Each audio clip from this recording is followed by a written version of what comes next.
Aloha, welcome to the Debrief from Hawaii News Now, where we are continuing our conversation on Hawaii's housing crisis. I'm your host, Emily Cristobal. In the past episode, we sat down with State Senator Stanley Chang and State Representative Troy Hashimoto. We discussed recent measures signed by the governor that are working to house locals and Native Hawaiians. This includes the implementation of a 99-year leasehold program, as well as talking about the dire need to not only house current residents, but also Hawaii's future. In this episode, we now address concerns and questions raised by our Hawaii News Now viewers, and question what lawmakers are doing now to improve housing across the islands. When discussing the housing crisis in Hawaii, we also reached out to our viewers on social media to kind of get their insight as to how they're feeling about this.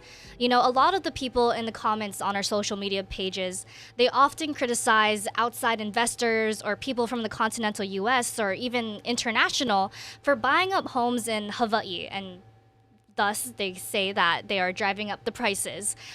Is there anything being done currently to prevent outside buyers from buying homes and units in Hawaii? That's one of the most common questions that I think always comes up in our work. And that's why for the proposals that I've been talking about, like our Aloha Homes model, the buyers would be restricted to Hawaii residents who would also have to be owner-occupants and also own no other real property. So this is not for landlords. This is housing for people who only have a principal residence at that unit. The question about whether we restrict the existing market to outside buyers is an interesting one, because we actually do a lot more of that than people think. When I was on the city council 10 years ago, the residential A classification passed, and that's a different property tax classification for units that are not owner-occupied over $1 million. And that marginal rate is actually now 3 times the property tax rate of an owner-occupied unit. And I mean, triple the tax rate is kind of a drastic, increase. Now, there are a lot of the programs that both Representative Hashimoto and I have already discussed have those owner occupancy restrictions on them already. They're not always 100% enforced. But I want to go back again to those 13,000 high school local people who are graduating from high school every year. We don't even build enough for even 20% of them. We only build 2,000 units a year. So we are not even coming close to housing just the natural rate of population increase, which is why even if we were to build Trump's wall around Hawaii and kick out every single wealthy overseas investor, every single Airbnb, every single, homeless person on a one-way ticket, and all of these boogeymen that we have in Hawaii, we would not be building nearly enough housing just to house local people and local generations. So that's why I've been so focused on increasing housing supply, even though I know that there's a lot of questions out there about how we can restrict demand. Representative Hashimoto, I actually saw you writing some notes down. Is there anything that you wanted to add to that? I think the biggest tool that we have as government in kind of deterring those who aren't owners, right, owner-occupying homes is taxation, right? And the only way that we're going to get second home buyers out of this market is if we make it very, very expensive. I think residential A was a very important step forward. But I think you have to go further than that. I think when you take a look at real property taxes here in the state of Hawaii, that is part of the cause on why we have so much outside speculation, because real property taxes don't fund schools. So as a result, real property taxes here in Hawaii are fairly low when you compare it across the nation. And so I think the important thing is that we need to really raise the property taxes on those who aren't homeowners, who aren't owner-occupied residences, right, to kind of force out that speculation. So I think Maui has done a pretty good job of trying to do that. What they do is they make a really high rate on that second home. To me, it's not high enough, but they've raised it quite substantially over the past couple of years. And then they're giving out exemptions if you're actually going to rent it out to people. And so that will allow, for if you want to buy a home to rent out, then you can pay that lower property tax. But if you're not, and you're going to be, a snowbird, you're going to pay a lot more than you were before. But it's still, as I said, it's still very, very low. And so I think we're going to have to really rethink our taxation methods. We want to promote, those who are homeowners, owner occupied, as best as we can. And we want to disincentivize everyone else, right? And that's really the way that we can do it. But unfortunately, we haven't been able to get that rate high enough to truly disincentivize. And I think that's the way that we're going to have to do it. All the counties are going to have to get on board. I think some counties have done it better than others, but I think that is the true root of what we're trying to get at. And I think the thinking is when the state asked for a portion of the real property taxes, we wanted to be a part of that solution. Of course, that constitutional amendment failed because it failed a legal test. But I think that was the thought process of some legislators at that time when they wanted to put that ballot initiative onto the ballot to say, hey, there's more room for us to charge more real property taxes. So why doesn't the state get a cut? Yes, and you talked about you want that rate to be higher. Can you put a number on that? Well, so if you take a look at what someone pays, I'll use Maui terms because I know that fairly well. So currently the homeowner rate, so this is if you're owner occupied, you pay $2.60 per thousand. So probably for an $800, $1,000 home, you're paying, maybe $1,500 to $2,000 a year. And so I think probably you would want to make sure that, and that's with an exemption. So in addition to that low rate, you get a homeowner's exemption on Maui. I know Oahu, you'll be getting a homeowner's exemption soon. But probably that rate probably has to go up to $7 or $8. I think it's probably at the 5 range right now for most cases. But I think it has to be substantially higher. I think when you take a look at what hotels are paying, they're probably paying about $15 per thousand of value. So it needs to get probably closer to hotels versus the homeowners. But of course, there's going to be a lot of pushback. Real property taxation is not easy because there's so many constituencies that you have to deal with. And I think what Maui kind of ended up doing was they have a lot of categories to try and deal with this. So we have to work closely with the counties and the cities to make sure that they have an ample grasp on all this. And, talking about housing, you can't talk about housing without also talking about rent. Rent itself is also at a high cost in Hawaii. Is there anything being done to provide relief for individuals or families trying to pay rent? And are there any plans to implement maybe a limitation on rent hikes or, possible rent control? We did pass Act 57, which was, essentially the off-ramp for the eviction moratorium during the pandemic. Essentially, there was no evictions allowed during the pandemic through the governor's emergency proclamation. And so we really felt that there needed to be an off-ramp to make sure that there was some stability in getting people, making sure that they could get their federal rent relief and make sure that it was done in an orderly fashion. So those who had, the longest, who needed more time to get the assistance they needed, they were provided that opportunity. Essentially, the program was very much focused around mediation, talking with the landlords and tenants, and then, of course, making sure they had enough time to get their federal rent relief. Now, federal rent relief will dry up coming this fall. So you probably saw the last tranche of funding that the city was trying to get people to apply for.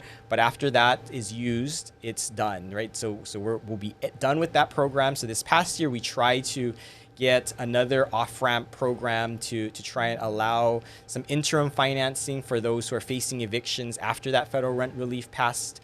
But unfortunately, we weren't able to get that to the finish line. I think it was about $12 million that we needed that was going to be combined with, again, mediation. But again, that wasn't something that we could get past because of the high number, and there was some federal rent relief still available. So I think what the alternative is at this point is we did offer a shallow rent subsidy of $500 in what we call rent supplement, state rent supplement. So that will be offered through the Hawaii Public Housing Authority over the next year for those who are. And so this is kind of close the gap on how to afford your rent. It's not a full subsidy like some folks are getting with the federal rent relief, but at least it's something, right? $500 hopefully will help you to figure out what's next, and it'll buy you time. So that should be rolling out, within the next couple of months, if we can kind of figure out how to get that administered. And to your question about, rent control, I think there was a few bills this past session that really wanted to control how much rent was increases from year to year. And I think we're going to have to take a look at that. I think when you take a look across the nation, sometimes when you put in more regulation, it's not the intended effect doesn't really have what you were hoping for. And so I think with rent control, I think that's one of those things, because I think sometimes it may drive people out of the rental market because they don't want to deal with a graduated rental scale. And so we're going to have to figure out what is the long-term effects, because I think at this time we want more renters, not less. So if you're going to, someone will make that calculation of, if I'm rent control, I'm just not going to rent and I'm just going to sell it, right? And that's off the rental market. Hopefully it goes to someone that is owner occupied. But in this market, because the interest rates are so high, likely it won't go to a local person. It possibly will go to a speculator.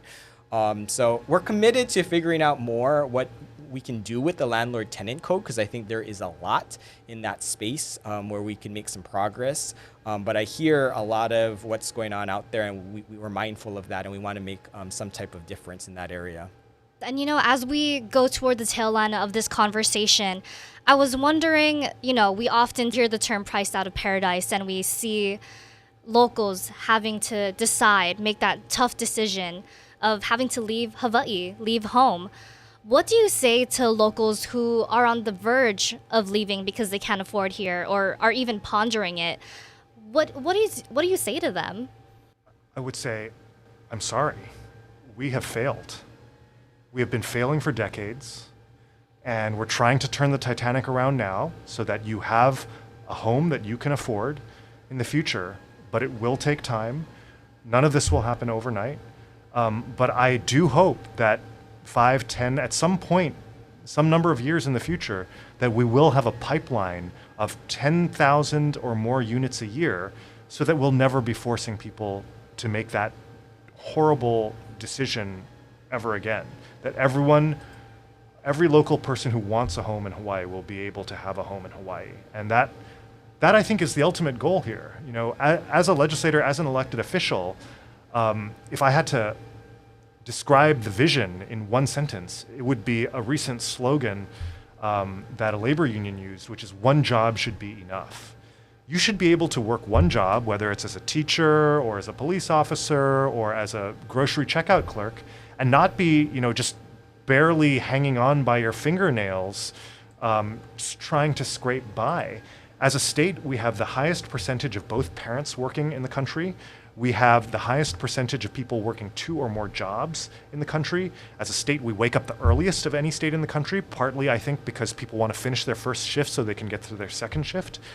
And that's just a horrible way to live. I think we should be able to accommodate people in the wealthiest nation on earth, working one job. If you're making that contribution to society by working full time, you should be able to have a home here and to have a family here and to have a good life here.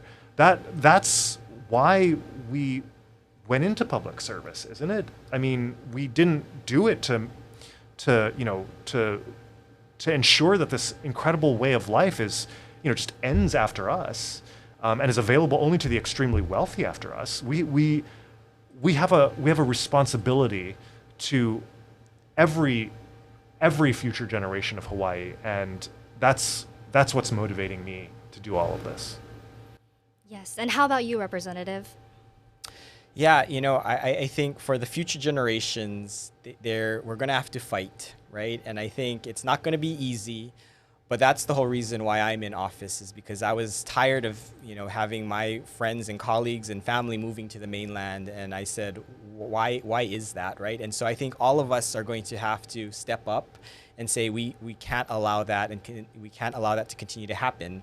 And so, I think when we have developments happening, I know people in the community will say, no, we don't want that in our community. But I think the next generation needs to say, hey, what about us? right? Because I think there has to be some type of yes in my backyard, right? I think we've pretty much said a lot of times no, not in my backyard, and we need to change that thinking, because if we don't change that thinking, the best and brightest are going to leave, right? And so I think the next generation is going to have to make their voice heard. We can be a voice at the legislature for you, but we need the backup, right? We need people who share that same responsibility of wanting to make change and moving the needle, and we need that assistance, right? I think we as a community need to decide where development's going to happen, and we actually have to develop in those areas because our future depends on it. And so I think we will continue to do what we do at the legislature. We will push very, very hard to try push innovative programs. We're going to get a lot of pushback sometimes, but I think our intentions are very good. We're trying to move the needle for people that are growing up today, and so we're gonna try very, very hard, but please join us. Yes, and I guess my last question for you both is, what are your next actionable steps forward in solving this housing crisis? What are you guys doing in this upcoming legislative session? What is your steps to, making all of this a reality? So the 99-year leasehold model has a lot of momentum behind it. After 5 years of fighting for it, we passed the bill that we talked about earlier for HCDA to do that pilot project. The Hawaii Public Housing Authority is doing another tower at the Mayor Wright site. Representative Hashimoto talked about the UH West Oahu potential projects. UH is looking at some other potential sites as well. It seems like there are going to be at least a handful of towers that are going to be opening within the next few years that will be on this revenue neutral, income blind type of model. And I hope that those will provide the momentum to do another set of towers and more and more and more in the future. For me personally, I think the next step that we need to focus on is financing. And we've already talked about the limited capacity of taxpayers to subsidize these really expensive new projects. And I think that we could be doing a better job, a more efficient job of using these precious taxpayer dollars in a couple of ways. So first of all, these existing subsidy programs like the Rental Housing Revolving Fund and the Low-Income Housing Tax Credit, a lot of people don't understand how they work, but basically they're giveaways to private developers. The taxpayer pays for 30 to 70% of the cost of a project but owns zero. The developer pays for zero and owns 100%.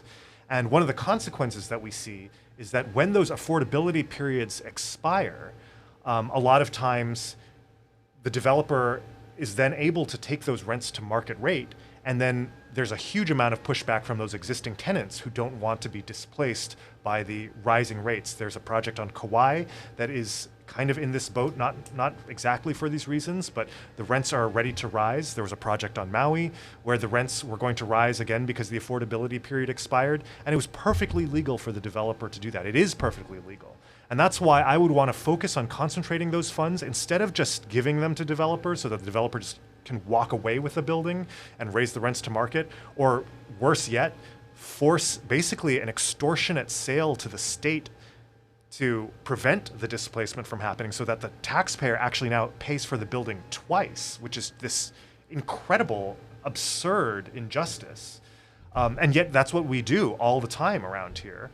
I think we need to focus on giving those funds to state and county governments that will never raise those rents to market. In other words, to keep these units permanently affordable and to prevent those developers from coming in and just being able to raise the rents and sell for a market price. So I think that's one avenue that we need to go down. I think another avenue that we need to go down is that instead of subsidizing units at this very high cost of $177,000 per unit, I think that there are more efficient ways to do what's called credit enhancement. So essentially the state would put the money into a box, and then the state would go to a private lender, say the Bank of Emily, and the Bank of Emily might be considering a loan to Troy Hashimoto Developer Corporation. And Troy Hashimoto Development is going to have to pay the market interest rate to borrow the money from Bank of Emily. But if I, the state, come in with my box of cash and I say, you know what, I'm going to guarantee his loan, you, the bank, will be willing to offer him a significantly reduced interest rate. Because you know that if he goes under, the state will backstop that loan. And one interesting statistic that I heard is that every quarter of a point that the interest rate comes down, the rent can go down by $100 a month. And so by putting the money into a box instead of directly giving it to Troy Hashimoto Development, the state is going to be able to create 5 new units of housing, because you don't need $1 in the box for every $1 in loans. You might need only $1 in that box for every $5 in loans that you're making. That would be a much more efficient use of taxpayer funds to leverage 1 to 5 instead of 1 to 1.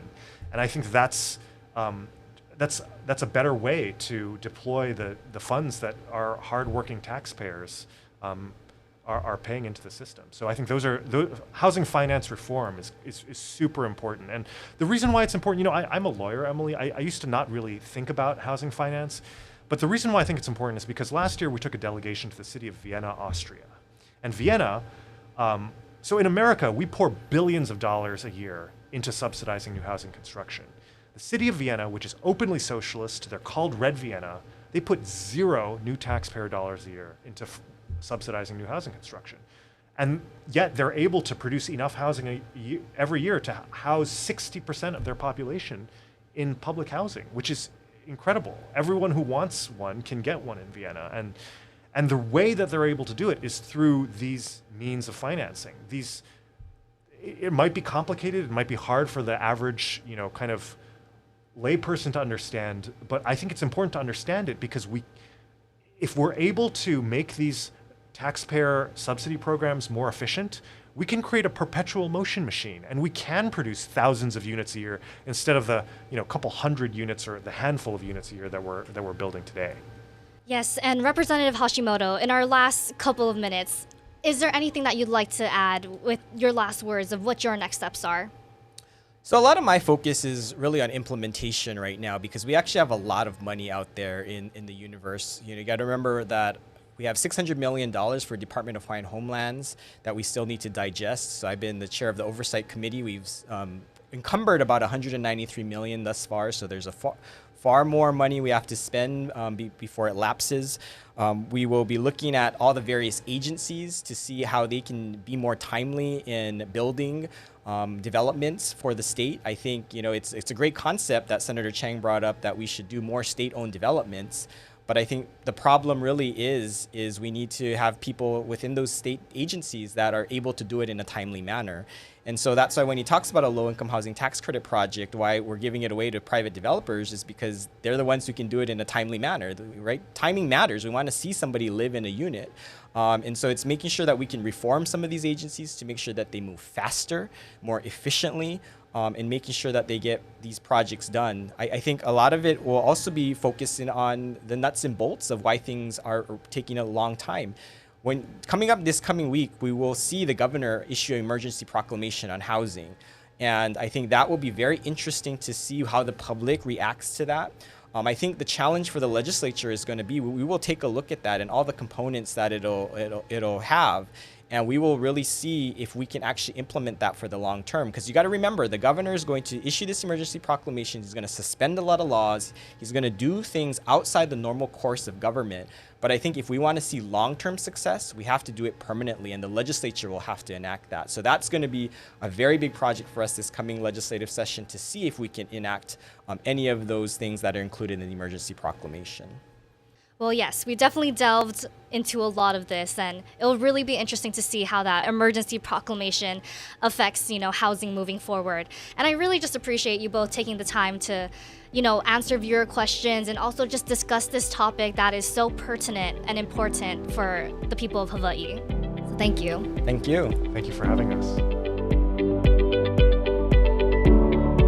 You can watch and listen to more of The Debrief at hawaiinewsnow.com or wherever you get your podcasts. Hope you tune in next week. This is your host, Emily Cristobal, and mahalo for listening.